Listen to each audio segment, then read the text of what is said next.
Assalamualaikum warahmatullahi wabarakatuh. Qul subhanaka la ilma lana illa ma 'allamtana innaka antal alimul hakim. Rabbi shrah li sadri wa yassir li amri wahlul 'uqdatam min lisani yafqahu qawli. Amma ba'd. Segenap jamaah yang dirahmati diberkahi oleh Allah Subhanahu wa taala, wabil khusus pengurus DKM Masjid Jami' Darus Somad yang diketuai oleh Dr. Andes Bapak Haji Hendar Gunawan MMPD, wakilnya Bapak Haji Rustandi, sekretaris Bapak Yosef, bendahara Saudara Fauzi, dan yang tadi telah menyampaikan daripada ilmu dan mutiara hikmahnya Al-Ustadz Kiai Haji Rahmat Sanusi, Al-Ustadz dari Muklis SPDI, Ustadz Hamdani, Ustadz Irfan Mukminin SPDI, dan Bapak Kepala Desa mana ini? Babang Bayan ya? Bapak Kepala Desa Babang Bayan, Bapak Babang ya? Oh ya begitu dah pokoknya ya. Bapak Kepala Desa Dadang Suryano SPD, dan segenap jamaah yang dirahmati diberkahi oleh Allah Subhanahu wa taala, teriring doa. Semoga beliau-beliau yang tadi disebutkan dan kita yang hadir malam hari ini atau keluarga kita di rumah tidak keluar daripada majlis ini kecuali dosa-dosa kita diampuni oleh Allah Subhanahu wa taala. Tidak keluar kita daripada majlis ini kecuali hajat-hajat kita dipermudah oleh Allah Subhanahu wa taala. Tidak keluar kita juga pada malam hari ini kecuali doa-doa kita dikabul oleh Allah Subhanahu wa taala. Amin amin ya rabbal. Biar makin, kalau bahasa Betawinya, resep ya. Karena ampurannya para bapak ibu, abdi bener kan ya? Abdi nggak bisa bahasa Sunda. Abdi nggak bisa bahasa Sunda. Jadi kalau kata bahasa Betawinya biar resep, apalagi malam hari ini adalah malam Maulid Nabi Muhammad SAW, kita salawatan dulu ya. Jadi semoga masih pada kenceng semangatnya, tenang aja. Nasi ada tuh di belakang di situ. Jadi nggak usah terlalu dipikirin, akhirnya ngantuk, nasi udah siap. Jadi Al-Fakir minta suaranya dikeluarkan semua. Semoga suara yang kita keluarkan itu menjadi sebab mendapatkan syafaatnya kita daripada Nabi Muhammad sallallahu alaihi wasallam. Maulaya shalli wa sallim daiman abada ala habibika khairil khalq. Maulaya shalli wa sallim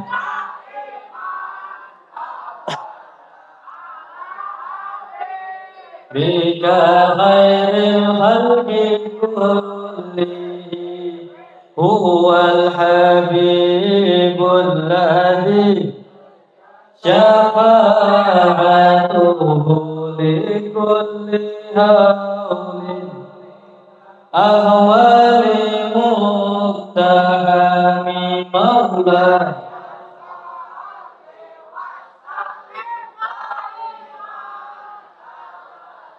Ala habibika khairil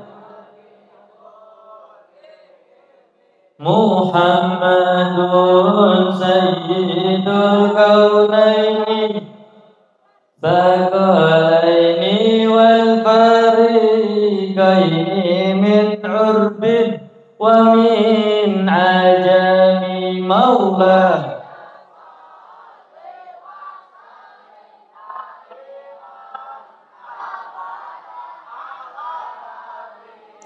Bika khairil khalqi kulli ya Rabbi bil Mustafa balligh sidana waghfir lana ma karami ya Rabbi bil Mustafa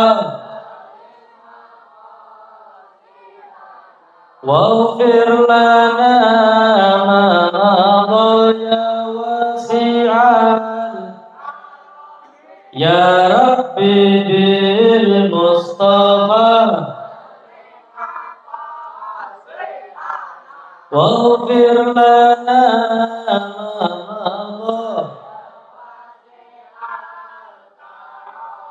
Maulaya salli wa sallim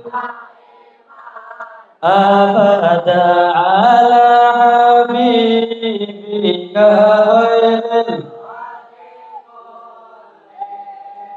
Semoga yang mengeluarkan suaranya tadi bisa diberangkatkan ibadah haji atau umrah secepat mungkin oleh Allah Subhanahu wa taala sehingga bisa berziarah ke makam Nabi Muhammad sallallahu alaihi wasallam.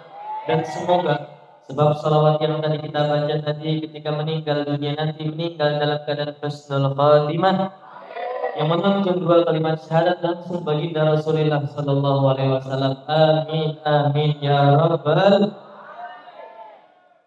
Para hadirin yang dirahmati diberkahi oleh Allah Subhanahu wa taala.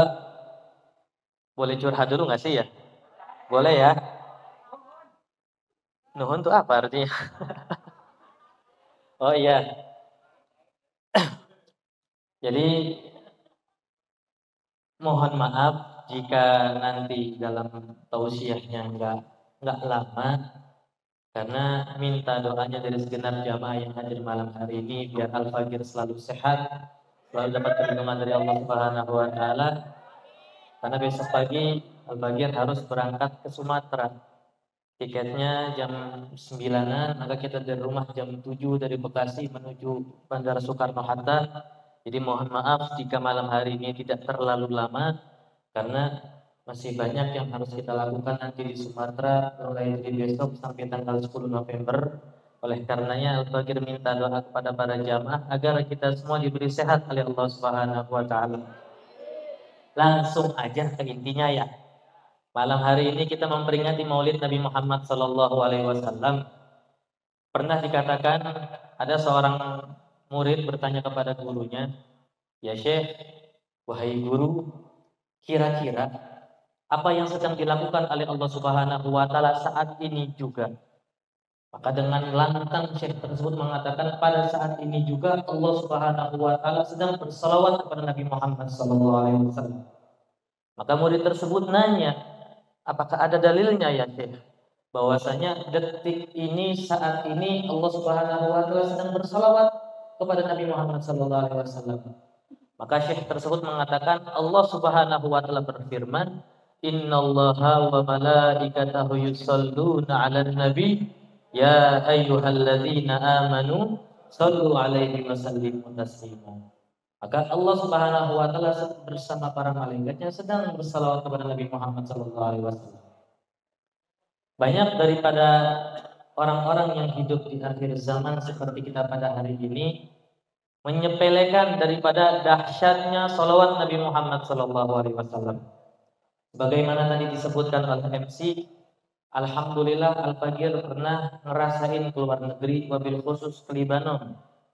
Di Libanon itu amat sangat disayangkan, negara-negara Arab, negaranya negara Islam, kebanyakannya orang Islam. Tetapi ketika acara event Maulid Nabi Muhammad SAW, banyak daripada mereka yang tidak mau menghadirinya. Berbeda dengan kita yang rakyat Indonesia, alhamdulillah demen maulidan di mana aja. Mau yang ibu-ibunya, mau yang bapak-bapaknya, demen maulidan. Kenapa? Alhamdulillah ntar malam nggak perlu masak. Benar?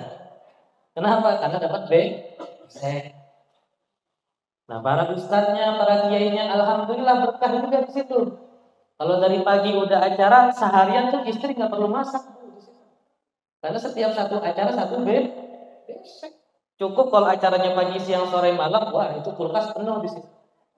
Makanya kebanyakan ustadz zaman sekarang itu kendaraannya kalau nggak NMAX, PCX di situ. Kenapa? Karena bagasinya gede. Biar masuk beseknya banyak, masuk parcelnya banyak. Kita lihat juga para pedagang, alhamdulillah demen semua sama maulidan. Kan alhamdulillah berkah maulid dagangannya laris. Maka alhamdulillah rakyat Indonesia ini sangat mencintai Maulid Nabi Muhammad SAW. Banyak daripada orang-orang di luar sana mungkin yang belum bisa merasakan dahsyatnya salawat kepada Nabi Muhammad SAW. Salah satu dari sekian banyak fadilah atau keutamaan kita bersalawat kepada Nabi Muhammad sallallahu alaihi wasallam itu sebagaimana disabdakan oleh baginda Rasulullah sallallahu alaihi wasallam yang berbunyi, "Man shalla alayya mi'ata marrah fi yawm aw fi yawmin mi'ata marrah, qudiyat lahu hajah mi'atu hajah, sab'ina fil akhirah wa thalathina fid dunya," atau kama qala sallallahu alaihi wasallam. Barang siapa yang satu hari itu berselawat kepada Nabi Muhammad sallallahu alaihi wasallam cuma 100 kali. Terserah salawatnya, sallallahu ala Muhammad boleh, Allahumma sholli ala Muhammad boleh, Allahumma sholli wa sallim ala sayyidina Muhammad boleh, salawat Nuril Anwar, salawat apapun itu boleh. Intinya siapapun yang bersalawat 100 kali dalam satu hari, maka kata baginda Rasulullah sallallahu alaihi wasallam itu 100 daripada hajat dan doanya dikabul sama Allah Subhanahu wa taala dalam satu hari. Kata Nabi, 70 akan disisain untuk nanti di akhirat, 30 akan dikasihkan di dunia. Bagi siapa? Bagi orang-orang yang mau berselawat kepada Nabi Muhammad sallallahu alaihi wasallam minimal satu hari 100 kali. Dan salawat Nabi Muhammad sallallahu alaihi wasallam ini amat sangat dahsyat. Apapun, dalam keadaan apapun kita bersalawat pasti diterima oleh Allah Subhanahu wa taala. Contoh, kita kalau ngaji pengen dilihat sama teman-teman kita, apalagi belum ngaji udah diposting di WA, itu udah kelihatan riaknya. Fenomena akhir zaman di sini ketika berangkat umroh atau berangkat haji, doa kagak, ibadah kagak, tapi depan Ka'bah begini. Pengen dilihat sama tetangganya. Itu semua tergantung daripada hatinya. Ketika hatinya ada timbul riya atau ingin dipuji oleh orang sekitarnya, maka ibadah tersebut ditolak oleh Allah Subhanahu wa taala. Ada satu ibadah yang mana ibadah tersebut jika dilakukan dalam keadaan sombong, jika dilakukan dalam keadaan riya pun pasti diterima oleh Allah Subhanahu wa taala, yaitu bersalawat kepada Nabi Muhammad. Contoh, anak keluarin tasbih di sini nih. Anak puter-puter tasbih di sini nih. Biar satu kampung tahu. Biar satu kampung tahu bahwasanya anak sedang bersalawat, tetap diterima oleh Allah Subhanahu wa taala. Bukan karena anaknya di sini, tetapi karena anak menyebutkan kekasih Allah Subhanahu wa taala yaitu Nabi Muhammad sallallahu alaihi wasallam. Jadi dalam keadaan berwudu diterima, dalam keadaan tidak berwudu pun diterima oleh Allah. Dalam keadaan ikhlas diterima sama Allah, tidak ikhlas pun diterima oleh Allah Subhanahu wa taala. Jadi amat sangat sayang jika kita selaku umat Nabi Muhammad tapi bibir ini kering dari bersalawat kepada Nabi Muhammad sallallahu alaihi wasallam. Ini sebagai penggugah aja ya, wabil khusus yang ngomong di sini biar makin istiqomah dalam bersalawat. Dikatakan dalam kitab Tanbihul Ghafilin, ada namanya Imam Sufyan Ats-Tsauri, seorang imam ahlu tabi'in, imam terkenal dengan kealimannya, dengan kezuhudannya, dengan apapun daripada ibadahnya di sini. Suatu waktu beliau datang ke kota Makkah pengen melaksanakan umroh di situ. Ketika sedang melakukan tawaf di depan Ka'bah, maka ada satu orang harusnya pada zikir kepada Allah Subhanahu wa taala seperti subhanallah, alhamdulillah, wala ilaha illallah, wallahu akbar. Doa yang lain, tetapi satu orang di sini ketika tawaf di depan Ka'bah cuma baca salawat. Allahumma sholli ala sayyidina Muhammad, Allahumma sholli ala sayyidina Muhammad, Allahumma sholli ala sayyidina Muhammad. Akhirnya Syekh atau Imam Sufyan Ats-Tsauri di sini kepo lah gitu.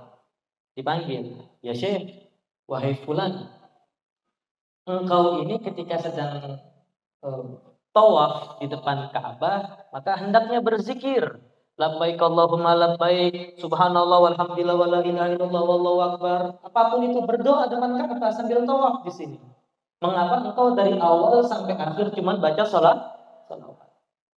Akhir kata Syekh di sini nanya, bahasa Betawinya, "Lu siapa nanya-nanya gua di sini? Anda ini siapa?" Maka kata Imam Sufyan Ats-Tsauri, "Oh, kamu nggak kenal aku? Aku adalah Imam Sufyan Ats-Tsauri." Oh, terkenal. Imam Sufyan Ats-Tsauri adalah suatu imam yang terkenal. Kalau kamu ini bukan Sufyan Ats-Tsauri, pasti aku nggak bakal ceritain. Tapi karena kamu Sufyan Ats-Tsauri, aku bocorin di sini kenapa aku seketika tawaf baca salawat. Akhirnya dia mulai bercerita, "Wahai imam, beberapa tahun yang lalu, aku ini pengen berangkat haji sama orang tuaku, sama ayahku. Dan berangkat haji di zaman dahulu nggak kayak sekarang. Zaman dulu ini naik onta, naik keledai, naik kendaraan apapun itulah, melewati gurun pasir. Maka ketika aku sedang berangkat untuk berangkat haji bersama ayahku di sini, tiba-tiba ayahku ini gampangnya zaman sekarang kena angin duduk dah. Kena angin duduk. Tiba-tiba di gurun pasir, nggak ada orang di sekitarnya, nggak ada warung, nggak ada puskesmas, nggak ada apapun itu. Ayahku kena penyakit dan meninggal saat itu juga. Tetapi wahai imam, yang bikin aku sedih apa? Ketika ayahku meninggal, tiba-tiba wajahnya menjadi hitam, pekat di sini. Jadi cuman wajahnya hitam, badannya kagak, cuman wajahnya aja hitam.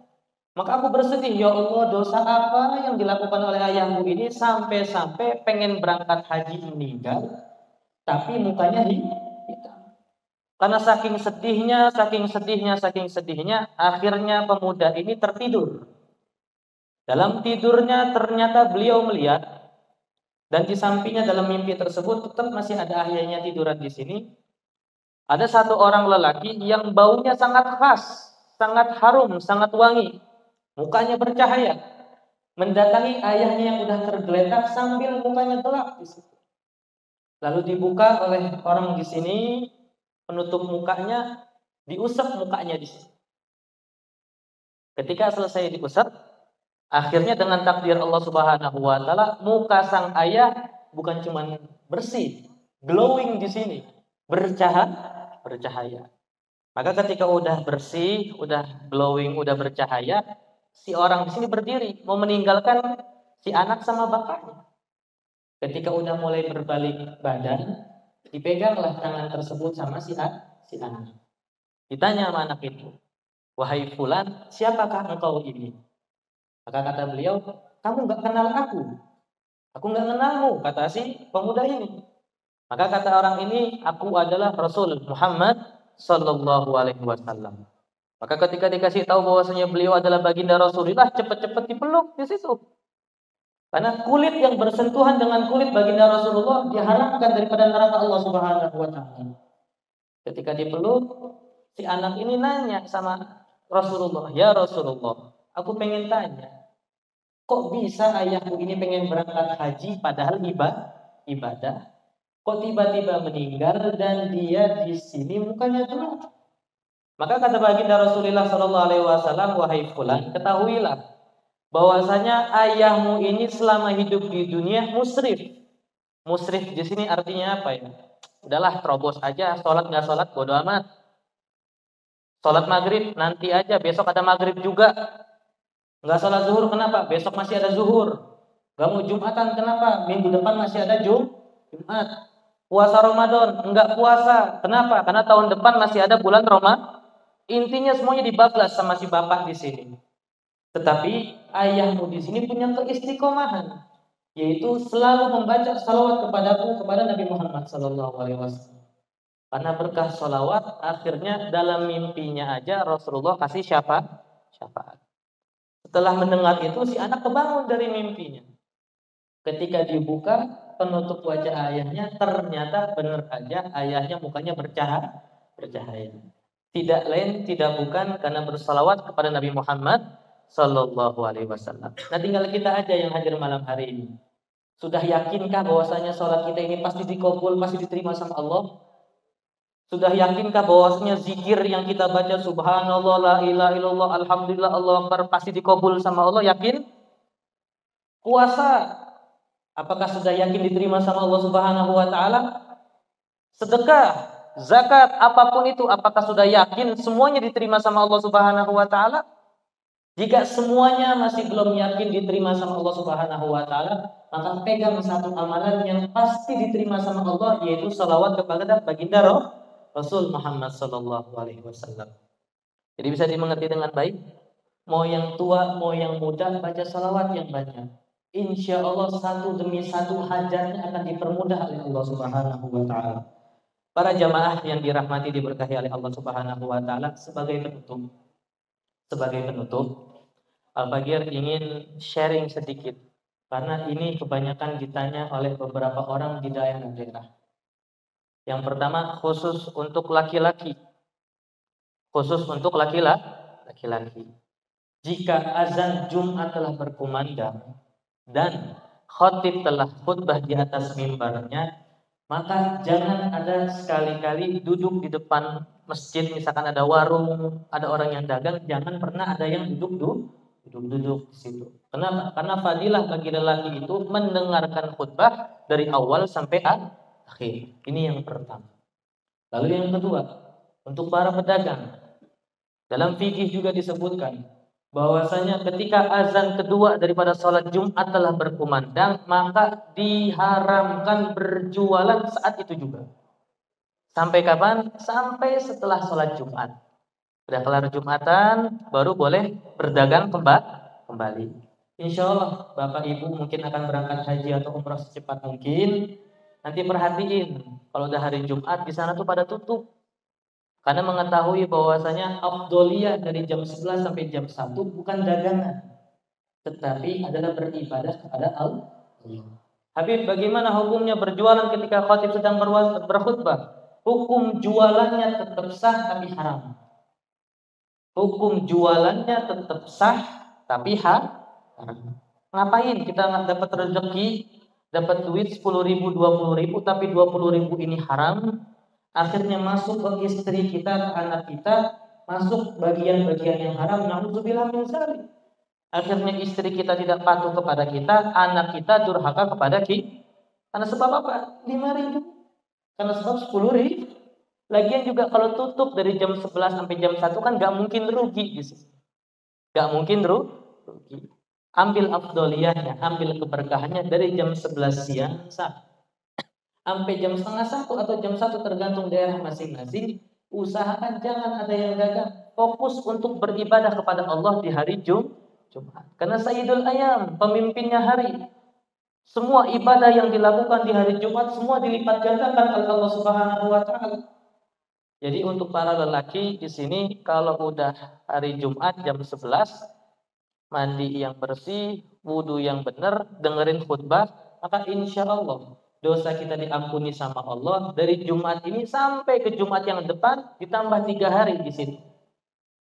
Dan jangan sampai kejadian juga di situ. Khotibnya lagi khotib, lagi tausiah di atas mimbarnya, kitanya ngerokok, kitanya ngopi di depan warung. Enak banget yang khotib tuh ya, suaranya bagus. Giliran udah Allahumma gfir lil muslimin wal muslimat, matiin rokok, baru bayar kopinya. Jangan seperti ini.